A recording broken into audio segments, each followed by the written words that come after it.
ليلة القدر ليلة القدر خير من 1000 شهر تنزل الملائكة والروح فيها بإذن ربهم من كل أمر سلام هي حتى مطلع الفجر۔ سلسلہ درس قرآن کے آئینے میں ہمارا کردار۔ تو قرآن مجید کی جو سب سے چھوٹی صورتیں ہیں وہ چند صورتیں جو ہیں وہ ہم نے ان کے درس ہو چکے ہیں۔ آج جو مناسبت رکھتی ہے آج کے دن سے سورہ قدر، سورہ انا انزلنا۔ سورہ انا انزلنا یہ جو صورت ہے، سب سے پہلے اس صورت کی ہم فضیلت کو بیان کریں گے۔ روایت ہے سید الرسل حضرت محمد مصطفیٰ صلی اللہ علیہ وآلہ وسلم سے، آپ فرماتے ہیں من قرأ هذه السورة كان له من العجر كمن صام شهر رمضان۔ جو شخص اس سورہ قدر کی تلاوت کرتا ہے اس کا اجر اللہ کے نزدیک ایسے ہے جیسے اس نے ماہ رمضان میں روزہ رکھا ہے۔ من صام شہر رمضان یعنی ماہ رمضان کے پورے مہینے میں اس نے روزہ رکھا۔ ایک مرتبہ سورہ قدر کی تلاوت کا ثواب ماہ رمضان کے روزوں کے برابر ہے۔ اور اس کے بعد فرمایا وَمَنْ قَرَأَهَا عَلَى بَابِ مَخْزَنٍ، اگر اس صورت کو کوئی شخص اپنے کسی مخزن میں اس کو دم کرے۔ اب مخزن مختلف ہو سکتے ہیں، مثلا انسان کے پاس انسان نے راشن رکھا ہے وہ مخزن بھی ہو سکتا ہے، یا انسان کے پاس خزانہ ہے مثلا، یعنی انسان نے اپنے پاس سیونگ کے طور پہ پیسہ گھر میں رکھا ہے، یا انسان نے مثلا سونا گولڈ کی شکل میں یا اور قیمتی چیزیں رکھی ہیں۔ تو اگر کوئی اس صورت کو اس جگہ پر جہاں پر مخزن ہو اس دروازے پہ پڑھے تو کیا ہوگا؟ سلمہ اللہ تعالی من کل آفت و سوء، اللہ سبحانہ و تعالی جس دروازے پہ کھڑے ہو کر اس صورت کو پڑھ رہا ہے، اس صورت کی برکت سے اس کے مال کو، اس چیز کو اللہ تعالی اپنی امان میں رکھے گا، سلامتی میں رکھے گا۔ ہر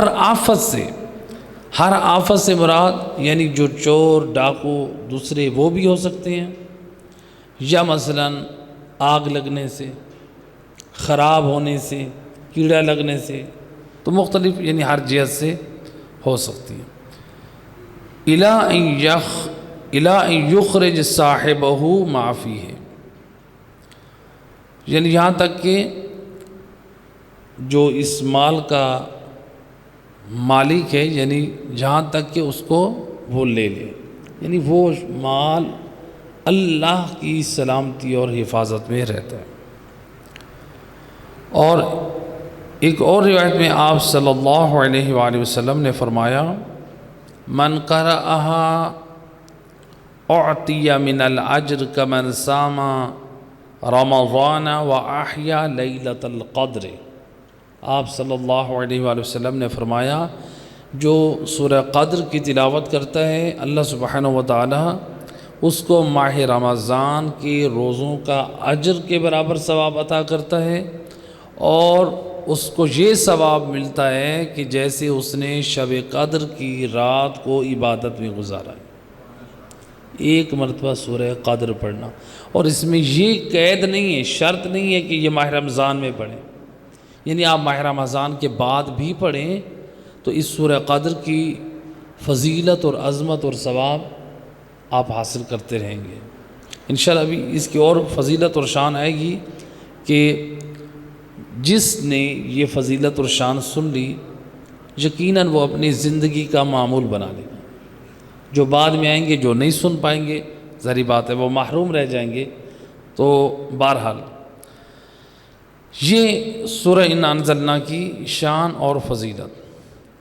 امام علی نقی علیہ السلام، اللہم صلی علی محمد والو، آیا امام کی خدمت میں ایک شخص، یبنا رسول اللہ، مجھے کوئی ایسا عمل بتائیں ان اکون معکم فی الدنیا والآخرہ، فرزند رسول مجھے ایسا عمل بتائیں دنیا میں بھی آپ کے ساتھ، آخرت میں بھی آپ کے ساتھ۔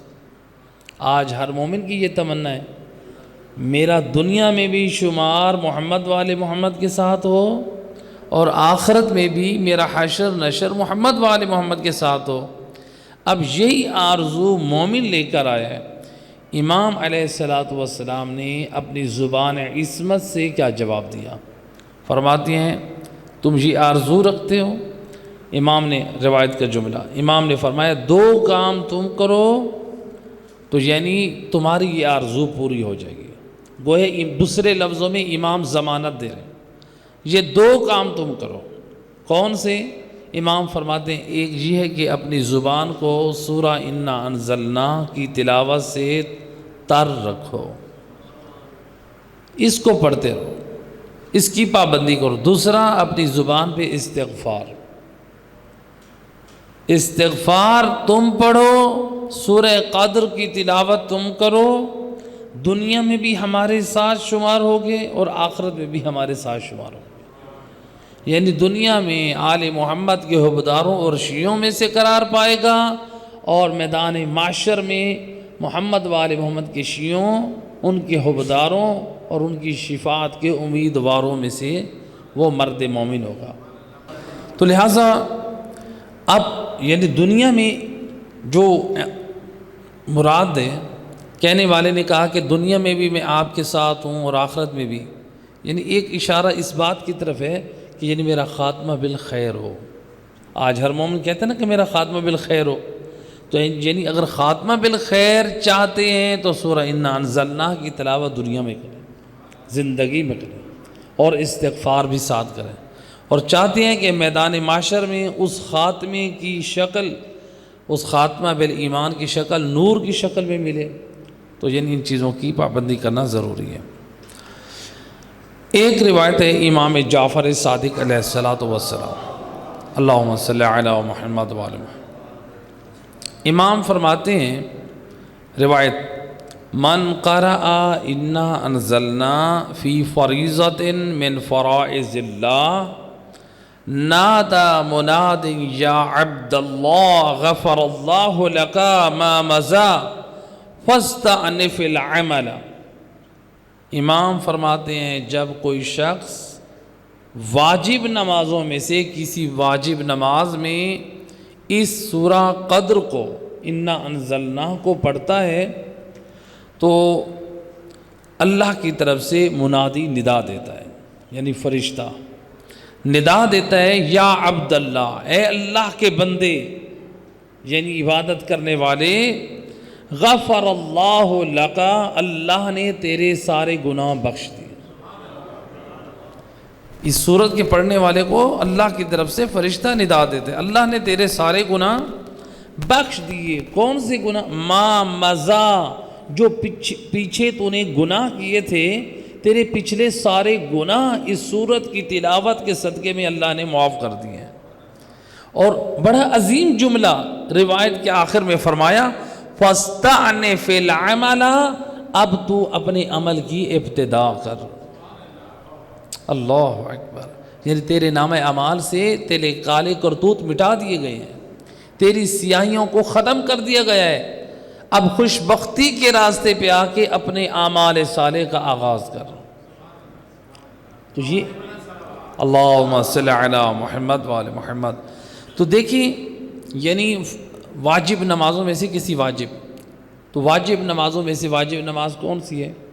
مثلا یہ یومیہ نماز، یہ بھی واجب ہے، یا مثلا انسان یعنی واجب نماز میں سے ہو سکتی ہے کسی کی اجارے کے طور پہ، قضا کے طور پہ انسان پڑھ رہا ہے، یا اجارے پہ نہیں پڑھ رہا تو انسان کسی اور کی قضا پڑھ رہا ہے، والد کی پڑھ رہا ہے، بھائی کی پڑھ رہا ہے، یعنی مرحوم افراد کی، یہ واجب۔ یا پھر یہ ہے کہ جو انسان نے خود فرض کر لی اپنے اوپر، مستحب ہے نظر اور منت کے ذریعے سے، تو یعنی اس کو بھی یہ حکم شامل ہو سکتا ہے۔ یہ یعنی روایت۔ اب یہ خود سورہ قدر جو قرآن کی صورتیں ہیں، ان صورتوں میں جو مستحب ہے نمازی کے لیے کہ پہلی رکعت میں الحمد کے بعد جو صورت پڑھے مستحب ہے، وہ ہے سورہ انا انزلنا، سورہ قدر۔ دوسری رکعت میں سورہ قل هو اللہ احد۔ یعنی قرآن میں الحمد کے بعد اگر کسی صورت کو شرف ملا ہے نماز کی پہلی رکعت میں پڑھنے کا، تو وہ سورہ قدر ہے، سورہ انا انزلنا ہے۔ تو اب یہاں پر ایک اور شرعی مسئلہ آ رہا ہے اس بات سے، چونکہ ایک بات کریے، نماز آیات واجب ہوتی ہے۔ نماز آیات میں یعنی اگر آپ ایک صورت کو تقسیم کرنا چاہتے ہیں تو وہ ایسی صورت ہو جس کی 5 آیات ہوں۔ جس کی کتنی آیات ہوں؟ 5 حصے آپ کریں۔ تو اب بعض لوگ جو ہیں وہ مثلا سورہ توحید پڑھتے ہیں نماز آیات میں، تو پہلا حصہ جو ہوتا ہے وہ بسم اللہ الرحمن الرحیم کے ساتھ۔ آیت اللہ سیستانی کے جو مقلدین ہیں احتیاط واجب کی بنا پہ ان کے لیے سورہ توحید پہ اکتفا کرنا درست نہیں ہے۔ آیت اللہ سیستانی کی جو مقلدین ہیں احتیاط واجب ہے وہ نماز آیات میں سورہ انا انزلنا کو یعنی نماز آیات میں شامل کریں، تو یعنی بسم اللہ الرحمن الرحیم کے ساتھ پہلی آیت کی تلاوت کریں۔ تو لہٰذا یعنی اگر کوئی صورت پڑھنا چاہ رہے ہیں تو وہ پہلی آیت بسم اللہ کے ساتھ ملا کر ایک حصہ شمار کیا جائے، نہ کہ صرف بسم اللہ ایک حصہ ہے۔ تو آیت اللہ سیستانی کے مقلدین کے لیے یعنی یہ احتیاط واجب ہے۔ ایک صلوات پڑھیں محمد و اہل بیت۔ تو لہٰذا یہ سورت جو ہے سورہ انا انزلنا، یہ 5 آیات ہیں اس کی، تو اگر بسم اللہ کو ملائیں تو یہ 6 بنتی ہیں، لیکن وہ بسم اللہ جو ہے آیت نہیں ہے، جزء صورت ہے۔ تو لہٰذا آغا سیستانی کے جو مقلدین ہیں نماز آیات جب بھی پڑھیں اور ایک صورت کو 5 حصوں میں تقسیم کرنا چاہیں تو وہ سورہ انا انزلنا کو پڑھیں، نہیں اس کے ساتھ نہیں ہے۔ جی ایک دفعہ یہ تھی فضیلت سورہ انا انزلنا اور سورہ انا انزلنا کا شرعی حکم واجب نماز میں اور نماز آیات میں۔ اچھا، یہ جو واجب نماز کا ذکر آیا تھا وہ خود نماز آیات کو بھی یہ حکم شامل ہے، چونکہ نماز آیات واجب ہے۔ اب اس کی شان نزول کیا ہے سورہ انا انزلنا کا؟ سورہ انا انزلنا کی جو شان نزول ہے، روایت حضرت محمد مصطفیٰ صلی اللہ علیہ وآلہ وسلم، سید رسول کا جب نام سنا کریں مستحب ہے، بہت زیادہ تاکید ہے، حتیٰ کہ فقہاء آیت اللہ سیستانی اور فقہاء فرماتے ہیں آپ نماز کی حالت میں ہیں اور غیروں کی اذان آپ کے کان میں آئی ہے یا سید الرسول کا نام آپ نے سنا ہے، آپ نماز روک کے مستحب ہے سید الرسول کی ذات پہ صلوات بھیجیں۔ یعنی دیکھیں اس قدر عظمت و شرافت ہے رسول اللہ کی کہ اللہ اپنے حبیب پر صلوات کو اپنی نماز جیسی عبادت کو بھی رکوا کے پڑھوانا پسند کرتا ہے۔ تو لہٰذا تو اب اس کا شان نزول کیا ہے؟ آپ سے روایت ہے کہ بنی اسرائیل میں ایک شخص تھا جس نے 1000 سال تک ایک شخص نے جنگی لباس پہن رکھا تھا، یہ پورا 1000 سال۔ پہلے زمانے میں لوگوں کی ایج زیادہ ہوتی تھی، تو بہرحال جنگی لباس اس نے پہن رکھا تھا پورے 1000 سال، اس نے کبھی بھی اس لباس کو نہیں اتارا۔ کیوں؟ نصرت دین کے لیے، نصرت دین خدا کے لیے۔ تو جہاد فی سبیل اللہ میں وہ شخص مشغول رہتا تھا، تو سید الرسل کے اصحاب اور انصار نے اس ذکر کو جب سنا رسول اللہ کی زبانی تو تعجب کیا کہ وہ شخص فی سبیل اللہ جہاد میں کے لیے 1000 سال اس نے جنگی لباس پہنا، اتنی عظمت، کاش ہماری بھی اتنی عمر ہوتی، کاش ہم بھی وہ ثواب حاصل کرتے، یعنی 1000 سال جنگی لباس پہن کے رکھنا خوشنودی خدا قربتاً اللہ کے لیے، کاش ہم بھی وہ سارا ثواب حاصل کرتے۔ تو یہ فضیلت اور عظمت جب انہوں نے یہ سنی کہ اس کو یہ کیا فضیلت اور شرف حاصل ہے، تو اس وقت یہ آیت مجیدہ نازل ہوئی، انا انزلناہ فی لیلۃ القدر۔ یہ آیت مجیدہ نازل ہوئی کون سی؟ لیلۃ القدر خیر من الف شہر، یہ والی آیت مجیدہ، لیلۃ القدر خیر من الف شہر۔ تو علماء مفسرین نقل کیا یہ اس وقت یہ آیت مجیدہ نازل ہوئی۔ تو لہٰذا یعنی اگر اس کے پاس وہ لباس تھا، 1000 سال اس نے جنگی لباس پہنا ہے جو عظمت و شرافت لی ہے، تو اے مسلمانوں تم کیوں گھبرا رہے ہو؟ تمہارے پاس وہ رات آ رہی ہے، لیلۃ القدر خیر من الف شہر، جو 1000 مہینوں سے افضل ہے۔ تم اس ایک رات میں اللہ کی عبادت کرو تو جو اتنی عظمتوں کی مالک ہے، اتنی شرافت کی مالک ہے۔ اور ایک روایت میں ہے کہ سید الرسول حضرت محمد مصطفیٰ صلی اللہ علیہ وآلہ وسلم آپ نے فرمایا کہ یعنی وہ شخص جو تھا، ایک روایت میں یہ ہے کہ وہ 80 سال تک اس نے کوئی گناہ انجام نہیں دیا تھا، ایک شخص نے 80 سال تک کوئی بھی معصیت انجام نہیں دی۔ تو اس وقت مسلمان حیران اور تعجب کر رہے ہیں اس کی کیا منزلت ہے، 80 سال تک نافرمانی خدا نہیں کی، تو اس کا ایک رتبہ ہے۔ تو یعنی یہ آیت مجیدہ نازل ہوئی جس میں بتایا گیا کہ وہ اپنے زمانے میں عمل صالح انجام دیتے رہے، لیکن تمہارے پاس بھی ایک ایسی شب ہے جو لیلۃ القدر ہے، بابرکت ہے، مبارک رات ہے، اس کو اگر آپ لوگ اس میں عبادت کریں، اس کا احیاء کریں، تو آپ بھی اس میں وہ شرف اور ثواب جو ہے حاصل کر سکتے ہیں۔ تو لہٰذا یعنی شب قدر جو ہے 1000 ماہ سے افضل ہے۔ تو پہلی آیت مجیدہ بسم اللہ الرحمن الرحیم، انا انزلناہ فی لیلۃ القدر وما ادراک ما لیلۃ القدر، بے شک ہم نے، اس کا ترجمہ بے شک ہم نے اس قرآن کو شب قدر میں نازل کیا، اور آپ کیا جانیں کہ شب قدر کیا ہے، یعنی شب قدر کی عظمت و شرافت کی طرف اشارہ ہے۔ اس آیت میں علماء فرماتے ہیں، اس آیت میں اللہ نے یہ واضح فرمایا ہے کہ یہ قرآن شب قدر میں نازل ہوا ہے، انا انزلناہ فی لیلۃ القدر، یہ واضح پیغام مل گیا کہ قرآن کس میں نازل ہوا ہے؟ شب قدر میں نازل ہوا ہے۔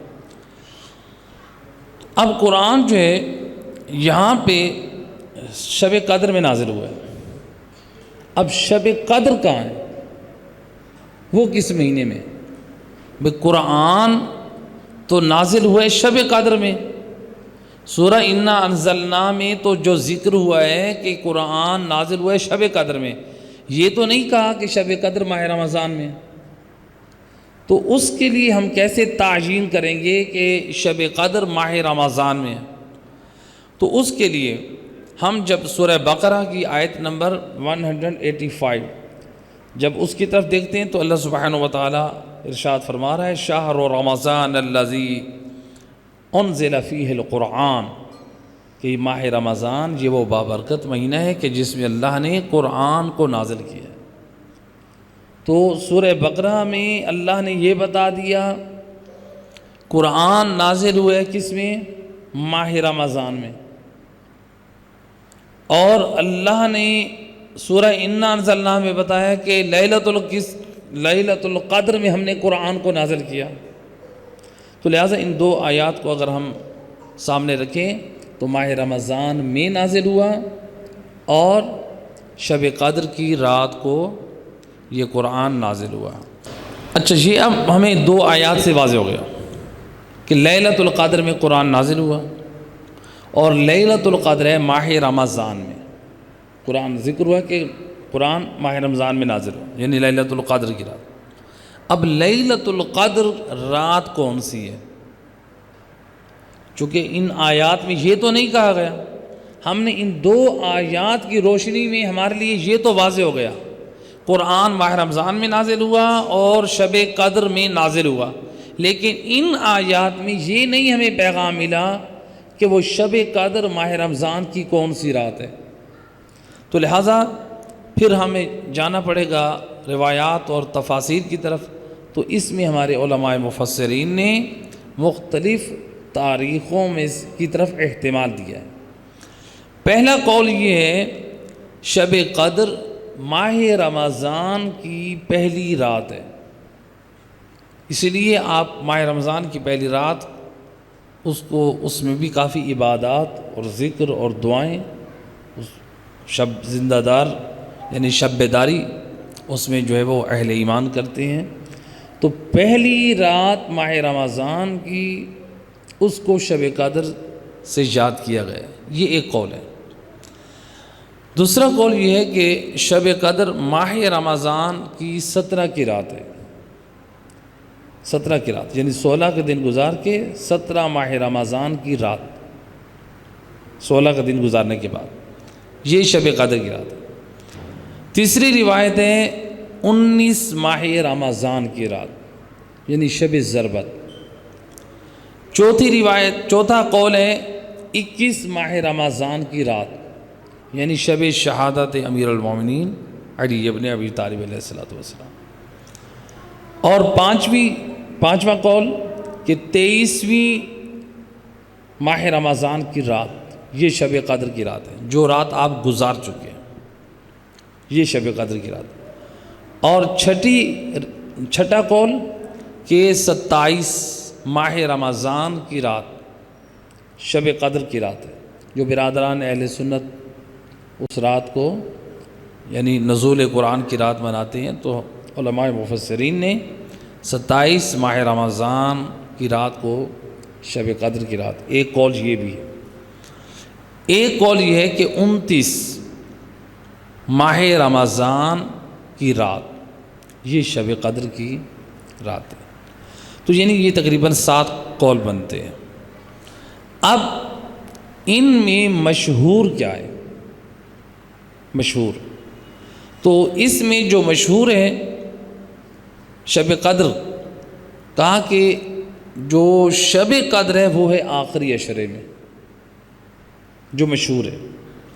اب آخری عشرے کی طرف ہم دیکھیں تو پھر 21 بھی ہے، 23 کی رات بھی ہے، 27 کی رات بھی ہے اور 29 کی رات بھی ہے، تو یعنی یہ 4 راتیں بنتی ہیں۔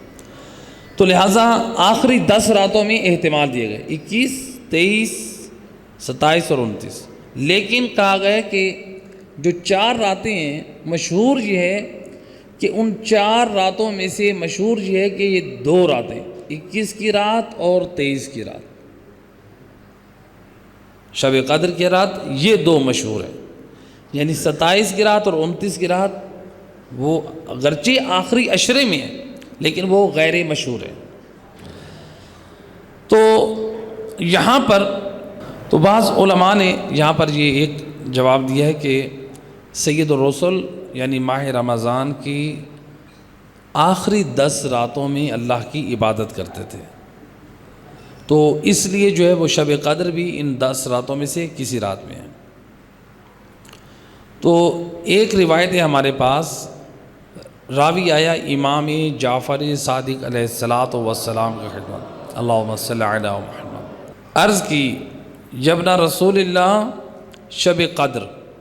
شب قدر کے بارے میں امام سے سوال کیا کہ شب قدر، امام علیہ السلام نے جواب میں کیا فرمایا کہ شب قدر 21 یا 23 کی رات ہے، 2 راتوں میں سے ایک رات، 21 کی رات یا 23 کی رات۔ راوی نے اصرار کیا کہ فرزند رسول یبنا رسول اللہ ان 2 راتوں میں سے کس کا انتخاب کیا جائے؟ یعنی وہ چاہ رہا تھا کہ امام سے کنفرم کرا لو 21 کی رات ہے یا 23 کی رات ہے. تو کہتے ہیں کہ ان 2 راتوں میں سے کون سی رات ہے انتخاب کرا لوں. اور کہا اگر میں ان 2 راتوں میں عبادت نہ کر سکوں، راوی کہتا ہے مولا اگر میں ان 2 راتوں میں عبادت نہ کر سکوں تو پھر میں کس رات کو منتخب کروں. اس کا قصد اور ارادہ یہ تھا کہ میں اس طرح سے سوال کروں، امام جب مجھے جواب مثلا اگر دیں گے 23 کی رات کرو تو میں سمجھ جاؤں گا.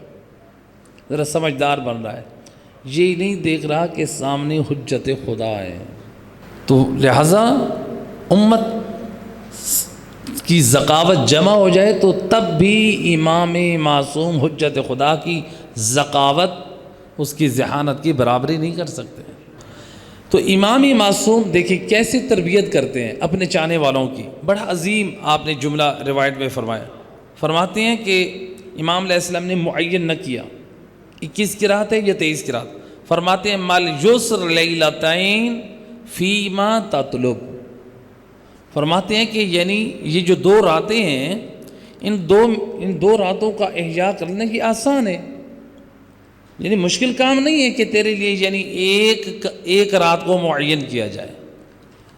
تو لہٰذا امام علیہ السلام نے اس کی منشا کے مطابق جواب نہیں دیا بلکہ دونوں راتوں کو آپ نے رہنے دیا تاکہ مومن جو ہے وہ دونوں راتوں کو شب بیداری کریں اور وہ کمال اور پاکیزگی اور طہارت کی طرف جائیں. صلوات پڑھے محمد و اہل بیت. تو یعنی اس چیز کے لیے جسے تو چاہتا ہے 2 راتیں کس قدر آسان ہیں. تو بہرحال ہمارے پاس جو علماء فرماتے ہیں جو زیادہ تر روایات ہیں لیلۃ القدر کے بارے میں، تو ان میں جو زیادہ روایات ہیں وہ ہیں 23 ماہ رمضان کی رات، جو زیادہ تر روایات ہیں. لیکن اہل سنت کے نزدیک جو ہے وہ 27 ماہ رمضان کی رات بیان کی گئی ہے. اور آپ عرب کنٹریز میں جائیں الحمدللہ اب ہماری قوم میں بھی ماشاءاللہ ایک شعور آ چکا ہے کہ ماہ رمضان میں 3 راتوں کو اعمال شب قدر انجام دیتے ہیں، یعنی 19 کی رات کو، 21 کی رات کو اور 23 کی رات کو. تو آپ ایران میں جائیں، عرب ممالک میں جائیں تو الحمدللہ تینوں راتوں کو جو ہے وہ اعمال شب قدر کو انجام دیا جاتا ہے. تو مومن ان ایام کو یعنی یہ جو ایام گزرے ہیں یعنی آنے والے سالوں میں بھی یہ فرصت کے ایام، یہ خیر کے ایام ہیں، وہ خیر کی راتیں ہیں، بابرکت راتیں ہیں. تو انسان کوشش کرے کہ ان میں سے کوئی رات بھی مس نہ ہونے پائے. اچھا بعض لوگوں کی طرف سے یہاں پہ ایک سوال اعتراض اٹھتا ہے کہ مثلا 19 کی رات 21 کی رات، بھئی 23 کی رات تو سمجھ آتی ہے، یہ 19 کی رات اور 21 کی رات یہ تو ایک رات شب ضربت ہے اور ایک رات شب شہادت ہے. تو اعتراض کرتے ہیں کہ دیکھیں یہ جو علماء ہیں یہ امام علی علیہ السلام سے قوم کو دور کرتے ہیں، عزاداری سے دور کرتے ہیں. تو یہ کہتے ہیں آؤ اس رات کو بھی نماز پڑھو، اس رات کو بھی ذکر خدا کرو، اس رات کو بھی اعمال کرو. تو یہ جو ہے مولا علی کی یہ وہ معرفت نہیں رکھتے، یعنی علماء کو الزام ٹھہراتے ہیں. ظاہری بات ہے جو خود دین سے دور ہیں تو وہ علماء کے اوپر یہ اعتراض ٹھہرائیں گے. مختصر یہ ہے یعنی ان کے خدمت میں گزارش یہ ہے، یہ جو علماء انجام دیتے ہیں، علماء نے جو کتابیں تالیف کی ہیں، سید ابن طاؤس نے اقبال الاعمال، شیخ عباس قمی نے مفاتیح الجنان، علامہ مجلسی نے اپنی اعمال کی کتاب، مصباح المتحجد، اسی طرح سے اور اعمال کی کتابیں تالیف ہوئی ہیں. ان علماء نے اپنی جیب سے اپنی طرف سے وہ اعمال بیان کیے ہیں یا ائمہ ہدیٰ علیہ الصلوۃ والسلام کی طرف سے بیان کیے؟ اگر سیرت امیر المومنین کو اٹھا کر دیکھیں، سیرت امیر المومنین کو، کہ خود شب ضربت کو امیر المومنین بھی عبادت خدا میں رہے ہیں، تو ائمہ معصومین کی سیرت کو اٹھا کر دیکھیں، یہ جو اعمال دیے گئے ہیں ان راتوں کو یہ معصومین کی طرف سے ہیں. تو لہٰذا یہ علماء پہ اعتراض نہیں، یہ تو پہلے اعتراض ائمہ ہدیٰ علیہ السلام پہ آپ کو کرنا چاہیے. تو اگر یہ دیکھیں، اچھا آپ دیکھیں ہم تو مثلا 1400 سال بعد ہیں. اب کیا اس سال کے بعد، مثلا امام کی شہادت کے بعد، کیا بعد والے سال میں امام حسن امام حسین نے یہ اعمال صالح انجام نہیں دیے تھے، احیاء نہیں کیا ہے؟ ہمارے امام چوتھے امام زین العابدین علیہ السلام، یا جس امام کی فقہ سے منسوب ہے فقہ جعفری، امام جعفر صادق علیہ السلام، اگر یہ دیکھیں ائمہ ہدیٰ کی تعلیمات سے روایات میں ہمیں ہدایات مل جائیں تو اس کا مطلب یہ ہم علماء کو صرف قصوروار بنا رہے ہیں. ہمارا حقیقی اعتراض جو ہے وہ ائمہ ہدیٰ علیہ السلام پہ ہے. اور جو بندہ ائمہ ہدیٰ علیہ السلام کے کسی حکم کو نہ مانے، یعنی انکار کر دے، اگر وہ ضد میں آ کے اور تو ہو سکتا ہے وہ یعنی مذہب سے بھی خارج ہو جائے تعصباً. تو بہرحال تو ہمارے پاس ایک روایت ہے امام جعفر صادق علیہ السلام سے، اللہم صلی علی محمد، جس میں امام نے روایت میں فرمایا التقدیر فی لیلۃ القدر، جو تقدیر لکھی جاتی ہے وہ کس میں؟ لیلۃ القدر میں. تقدیر 19 یعنی 19 کی رات کو تقدیر لکھی جاتی ہے. والابرام فی لیلہ 21، تقدیر 19 کی رات لکھی جاتی ہے اور اس کا حکم 21 کی رات کو ہوتا ہے. اور فرمایا والابرام فی لیلہ 21 والامضاء فی لیلہ 23، اور جو اس تقدیر نامے پہ دستخط ہوتے ہیں کہ بس ٹھیک ہے اب اس مومن کو یہ عطا کرنا ہے، تو وہ 23 کی رات کو. تو یعنی جو مومن اپنی تقدیر لکھوانا چاہتا ہے وہ آغاز کرے 19 کی رات، پھر وہ 21 کی رات کو تجدید کرے، اور پھر 23 کی رات کو اللہ کی طرف سے یعنی اس کے اوپر امضاء کر دیے جاتے ہیں. واقعاً یہ بندہ مخلص ہے، 3 مرتبہ ہماری بارگاہ میں آ چکا ہے، جو تقدیر لکھی گئی اب اس کو عطا کر دیا جائے. اب سوال یہ ہے کہ اللہ تعالیٰ نے شب قدر کو مخفی کیوں رکھا؟ یعنی 3 راتوں میں سے کسی رات کو بھی، تو شب قدر کو اللہ نے مخفی کیوں رکھا ہے؟ تو اس کا ایک سادہ جواب ہے. دیکھیں اللہ نے اپنے نیک بندوں کو لوگوں میں چھپا کے رکھا ہے. تو اسی لیے روایات میں ہے کہ کسی بھی بندے کو حقیر نہ جانو، ہو سکتا ہے وہی اللہ کا ولی ہو. اسی طرح اللہ نے اپنی خوشنودی اور قرب کو نیکی میں رکھی ہے. تو کسی بھی نیکی خدا کو حقیر نہ جانو، ہو سکتا ہے جسے ہم معمولی سمجھ کے چھوڑ رہے ہیں وہی اللہ تعالیٰ کی قریب کرنے کا وسیلہ بنے. اسی طرح سے کسی بھی گناہ کو معمولی نہ سمجھیں، ہو سکتا ہے جس گناہ کو ہم معمولی سمجھ کے انجام دے رہے ہیں وہی اللہ سے دوری کا سبب بن جائے.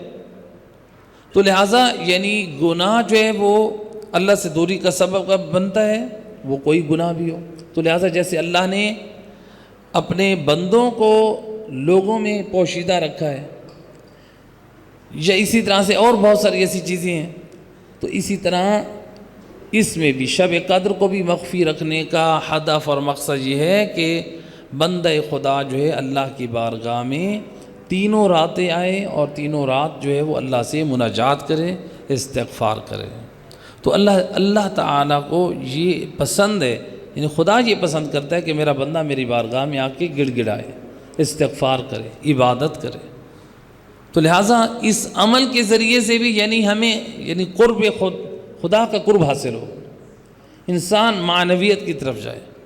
اب یہاں پہ ایک سوال ہوتا ہے، دیکھیں قرآن مجید کی جو آیات میں کہ قرآن کب نازل ہوا؟ شب قدر. سورہ بقرہ کی آیت نمبر 185 میں کیا بتایا؟ سورہ یہ قرآن نازل ہوا ہے ماہ رمضان میں، ایسے کہ نہیں؟ ماہ رمضان میں آپ لوگ کیا سنتے ہیں علماء کرام سے؟ آپ اگر مطالعہ کرتے ہیں تو آپ کیا سنتے اور پڑھتے ہیں؟ قرآن کے نازل ہونے کا عرصہ کتنا تھا؟ 23 سال. تو قرآن مجید یہ سورہ انا انزلنا کیا کہہ رہی ہے؟ انا انزلناہ فی لیلۃ القدر. ہم نے اس قرآن کو نازل کیا ہے لیلۃ القدر میں، اور سورہ بقرہ میں بھی یہی کہا گیا کہ قرآن نازل ہوا ہے ماہ رمضان میں۔ تو پھر یہ 23 سال والی بات یہ کیا معنی رکھتی؟ دو چیزیں، ایک ہے نزول قرآنی دفعی یعنی ایک مرتبہ، ایک ہے نزول قرآنی تدریجی۔ نزول قرآنی دفعی کس کو کہتے ہیں؟ یعنی شب قدر کی رات کو پورا قرآن نازل ہوا ہے۔ کہاں پہ نازل ہوا ہے؟ علماء مفسرین نے جو پورا قرآن شب قدر کی رات نازل ہوا ہے، کہا یا تو بیت المعمور پر نازل ہوا ہے پورا قرآن، یا لوح محفوظ سے نیچے والے آسمان پر نازل ہوا ہے، یا پھر یہ ہے کہ پورا قرآن ایک ہی رات میں سید الرسل کے قلب مبارک میں نازل ہوا ہے۔ تو یعنی پورا قرآن نازل ہوا ہے، یہ ہو گیا نزول قرآن دفعی ایک مرتبہ۔ اب آتے ہیں نزول قرآن تدریجی، یعنی 23 سالوں میں کیسے نازل ہوا؟ یعنی اللہ نے ہر جو حکم مناسبت سے موقع پہ جو آیت صورت نازل فرمائی، تو اس طرح 23 سال میں پورا قرآن یعنی نازل ہوا ہے موقع اور مناسبت اور حکم شرعی کے اعتبار سے۔ تو جو 23 سالوں میں اترا ہے قرآن موقع اور مناسبت سے، اس کو نزول قرآن تدریجی کہتے ہیں، اور جو شب قدر کی رات کو اترا ہے تو اس کو نزول قرآن دفعی کہتے ہیں، یعنی ایک مرتبہ یک بارگی نازل ہوا ہے۔ تو لہٰذا اسی لیے یعنی آیت مجیدہ لیلۃ القدر خیر من الف شہر، شب قدر 1000 مہینوں سے بہتر ہے، افضل ہے۔ اب یہاں پہ ایک اور اعتراض، غیر یعنی جو غیر شیعہ ہیں ان کا ایک بہت بڑا اعتراض شروع سے، وہ کہتے ہیں کہ شیخ مفید نے اور آپ کے اور بہت سارے علماء نے یہ لکھا ہے کہ امام زمانہ علیہ السلام انہوں نے روایت نقل کی۔ اچھا میں روایت بھی ساتھ سنا دوں۔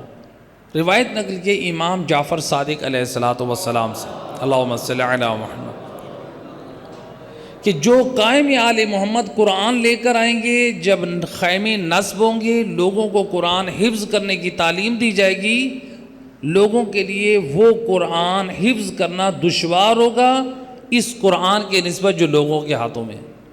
روایت موجود ہے، علماء کرام نے لکھی ہے۔ اب وہ ان جیسی روایات کو سامنے رکھ کے بعض لوگ تعصباً، چونکہ جو بھی انسان کسی کے اوپر اعتراض کرتا ہے علمی خیانت نہیں کرنی چاہیے۔ اب وہ کیا کہتے ہیں، دیکھیں یہ شیعہ حضرات جو ہیں اس قرآن پہ ایمان نہیں رکھتے، جبکہ ہم شیعہ خیر البریہ با بسم اللہ سے لے کر والناس کی سین تک ہم کہتے ہیں پورا قرآن یہی ہے، نہ ایک حرف کم ہے نہ ایک حرف زیادہ ہے۔ اب وہ جو روایت شیخ مفید نے نقل کی ہے یا دیگر علماء نے نقل کی ہیں، ان کے اوپر جو اعتراض کیا جاتا ہے، یا وہ روایت جو ابھی میں نے بیان کی ہے، پھر اس سے مراد کیا ہے؟ اچھا اب دیکھیں، جو اس وقت اس محفل میں اگر حافظ قرآن بیٹھے ہیں، ہمارے پاس یہ ہے کہ جو امام زمانہ علیہ السلام یعنی امام مہدی علیہ السلام کے پاس جو قرآن ہے، وہ قرآن اس ترتیب سے جمع کیا گیا ہے جس ترتیب سے نازل ہوا تھا۔ تو اب وہ ترتیب جو ہے، آیات آگے پیچھے ہیں، صورتیں بھی آگے پیچھے ہیں، وہ اس ترتیب سے نہیں ہے۔ یعنی امیر المومنین علیہ السلام نے جو علماء نے نقل کیا ہے، رسول اللہ کی املا سے، رسول اللہ کے حکم سے وہ قرآن جو لکھوایا گیا یا لکھا گیا، وہ مولا علی علیہ السلام سے یعنی ائمہ ہدی سے پہنچتے ہوئے امام مہدی علیہ السلام کی خدمت میں پہنچا۔ اب اس میں، اس قرآن میں، اس قرآن کی ترتیب بھی نہیں ہے اور آیات کی ترتیب بھی نہیں ہے، لیکن حرف کے اعتبار سے وہ قرآن اور یہ قرآن دونوں سیم ہیں، حرف کے اعتبار سے نہ کم ہے نہ زیادہ ہے۔ تو چونکہ اچھا یہ اگر کوئی اعتراض کرے، دیکھیں یہ شیعہ حضرات کا یہ کہنا کہ وہ قرآن اور اس قرآن کی ترتیب مختلف ہے، یہ تو خود رسول اللہ کے اصحاب میں اختلاف تھا۔ جب سید الرسل جو نزول قرآن کی صورتیں لکھواتے تھے، بہت سارے اصحاب جو اس طرح سے لکھتے تھے جو رسول اللہ سے سنتے تھے، تو قرآن ان کے پاس بھی موجود تھا، لیکن صورتیں آگے پیچھے ہوتی تھیں، آیات آگے پیچھے ہوتے تھے۔ تو امام زمانہ علیہ الصلوۃ والسلام کے پاس جو قرآن ہے وہ بالکل اتنا قرآن ہے جو آج ہماری مساجد میں موجود ہے، ہمارے امام بارگاہوں میں موجود ہے، با بسم اللہ سے لے کر والناس کی سین تک حرف بحرف اتنا قرآن ہے۔ لیکن فرق یہ ہے کہ اس قرآن میں اور اس قرآن میں شان نزولی کے ساتھ اور جو ترتیب کے ساتھ نازل ہوا تھا اس ترتیب کے ساتھ اس کو مرتب کیا گیا ہے۔ تو اب اگر جو شخص اس قرآن کا حافظ ہے، جب وہ اس قرآن کی تلاوت کرے، اس کو حفظ کرنے بیٹھے، اس کے لیے دشوار ہوگا کہ نہیں ہوگا؟ کیونکہ آیات آگے پیچھے ہیں۔ تو ورنہ تو اور بہرحال جو علماء اہل سنت ہیں وہ ان چیزوں کو سمجھتے ہیں، جو صاحبان علم ہے، ذمہ دار علماء ہیں، وہ سمجھتے ہیں کہ شیعہ مذہب میں جو کیا ان کے قوانین ہیں، یعنی ان کے کیا مسلمات ہیں۔ ایک صلوات پڑھ دے محمد و اہل بیت۔ لہٰذا یعنی شب قدر کا بہرحال یہ ذکر ہو چکا۔ آیت مجیدہ نمبر 4، تنزل الملائکۃ والروح فیہا بإذن ربہم من کل امر سلام ہی حتی مطلع الفجر۔ تو اس کا ترجمہ فرشتے اور روح اس رات کو اپنے رب کی اجازت سے ہر کام یعنی تقدیر کے لیے نازل ہوتے ہیں۔ یہ ایک ایسی رات ہے جو طلوع صبح تک سلامتی سے پر ہے۔ تو یہ ان آیات کا ترجمہ۔ اب دیکھیں ایک مختصر پیغام، ابھی ہمارے پاس چند منٹ باقی ہیں۔ اس میں کیا ہے؟ تنزل الملائکۃ والروح فیہا بإذن ربہم۔ اس رات کو فرشتے نازل ہوتے ہیں، روح نازل ہوتی ہے۔ روح کون ہے؟ ملائکہ تو سمجھ آ گئے، فرشتے۔ روح سے مراد کون ہے؟ بعض علماء مفسرین اقوال میں اس سے مراد لی ہے، روح سے مراد حضرت جبرائیل سے افضل اور اشرف ایک ملک ہے، وہ ہے۔ بعض نے کہا نہیں، اس روح سے مراد حضرت جبرائیل امین ہے۔ اب یہ کس کی اجازت سے آتے ہیں؟ بِإِذْنِ رَبِّهِمْ، رب کی اجازت سے۔ رب کون ہے؟ رب کون ہے؟ رب کہتے ہیں جس کے قبضۂ قدرت میں تمام کائنات کے شؤونات ہو، یعنی خلق، موت، رزق، حیات، نظام شمسی، نظام قمری، پوری کائنات کا نظام جس ہستی کے کنٹرول میں ہو اس کو رب کہتے ہیں۔ اب یہ رب کون ہے؟ اللہ کی ذات ہے۔ پوری کائنات کا نظام کس کے ہاتھ میں ہے؟ اللہ کے ہاتھ میں۔ تو لہٰذا اللہ کے علاوہ کسی اور کو رب کہنا جائز نہیں ہے۔ علامہ مجلسی نے بہار الانوار میں ایک روایت نقل کی ہے۔ ایک شخص آئے رسول اللہ کے خدمت میں، آ کر کہتے ہیں السلام علیکہ یا ربی، الیاذ باللہ، کہتے ہیں اے میرے پروردگار میرا آپ پہ سلام ہو۔ کس کو کہہ رہے ہیں؟ رسول اللہ کو کہہ رہے ہیں۔ اب سید الرسل کی سیرت میں، سنت میں ملتا ہے کہ آپ، روایات میں ملتا ہے کہ چھوٹے بچوں پہ بھی سلام کرتے ہیں۔ یہ آ کے سلام کر رہے ہیں، لیکن کیا کہہ رہے ہیں؟ السلام علیکہ یا ربی، اے میرے پروردگار آپ پہ سلام ہو۔ سید الرسل نے کیا جواب دیا؟ لعن اللہ علیک، اللہ کی تجھ پر لعنت ہو۔ اللہ ربی و ربک، میرا اور تیرا رب اللہ ہے۔ اب یہاں پر یعنی اس روایت میں سید الرسل نے ہماری یہ مشکل بھی حل کر دی۔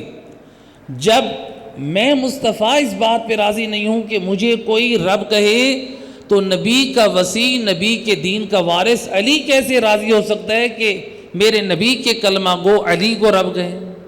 تو لہٰذا جب سید الرسل اپنی ذات کے لیے راضی نہیں ہیں تو اپنے وسیع کے لیے کیسے راضی ہوں گے؟ تو لہٰذا جو ہمیں کلمہ پڑھاتے ہیں اپنی اولادوں کو، اپنی نسلوں کو، بچوں کو، یعنی علی ولی اللہ، اس پر جو ایمان رکھتے ہیں اس کے معنی اور مفہوم کو بھی سمجھیں۔ تو لہٰذا اگر ہم علی ولی اللہ پر ایمان رکھتے ہیں تو گویا یعنی مولا علی اللہ کے ولی ہیں. جب اللہ کے ولی ہیں یعنی وہ ہم جیسے بھی نہیں ہیں، وہ رب بھی نہیں ہیں، وہ اللہ بھی نہیں ہیں. تو ان تمام باطل نظریات کی نفی ہو جاتی ہے. تو عقیدہ ولایت جو ہے اسی پہ ثابت رہیں اور اسی میں نجات ہے. صلوات پڑھے محمد و اہل بیت. ماشاءاللہ ان کا سوال اچھا ہے. فرماتے ہیں یہ دعا ہے رب ارحم. دیکھیے رب ہے ایک ہے، پہلا ہے رب ارحم، اللہ سے دعا کریں. یہ جو رب ہے اس سے مراد کون ہے؟ اللہ کی ذات. رب ارحم کما ربا یعنی، ربا جو ہے وہاں پر وہ اسم نہیں ہے، وہاں پر وہ فعل ہے. تو اسم میں اور فعل میں فرق ہے. تو بعض لوگ لا علمی کی وجہ سے یعنی وہ اس علمی نقطے کی طرح متوجہ نہیں ہوتے ہیں، اس ربا اور رب کو ایک معنی میں بنا دیتے ہیں. تو لہٰذا اب وہاں پر مقامی افسوس ہے اگر کوئی اسم اور فعل میں فرق نہ کرے اور ربا کو رب کے معنی میں استعمال کر لے تو بہرحال کیا کہہ سکتے ہیں. تو لہٰذا یہ معنی جو ہے رب کے اور ربا کے دونوں جدا ہیں. دونوں کا جو صرف میں جو مادہ ہے وہ بھی جدا ہیں اور معنی کے اعتبار سے بھی جدا ہیں. ایک اسم ہے ایک فعل ہے. صلوات پڑھے محمد و اہل بیت.